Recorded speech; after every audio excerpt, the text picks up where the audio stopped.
মানুষ যখন একটা জায়গায় থাকে তখন একটা জায়গায় কাজ করে তখন একটা একরকম থাকে, আর বাড়িতে পরিস্থিতিতে থাকলে মানুষ একরকম থাকে। মানুষ যে কী রকম ঝামেলার মধ্যে থাকে সেটা মানুষই জানে।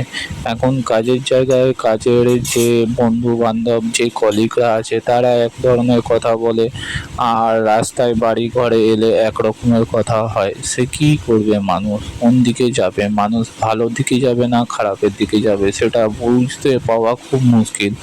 মানুষ নিজেকে অনেক বেশি ভালো এবং খারাপের মধ্যে দিয়ে নিয়ে যায়। কোথায় যাবে মানুষ তার নিজেই জানে না।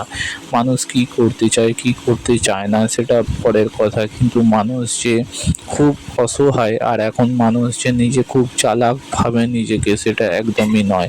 এইভাবে প্রত্যেকটা দিন কেটে যাচ্ছে, এইভাবে প্রত্যেকটা দিন চলে যাচ্ছে। কাজের জায়গায় কাজের মতো লোকজন কথা বলে, আর বাড়িতে বাড়ির মতো লোকজন কথা বলে।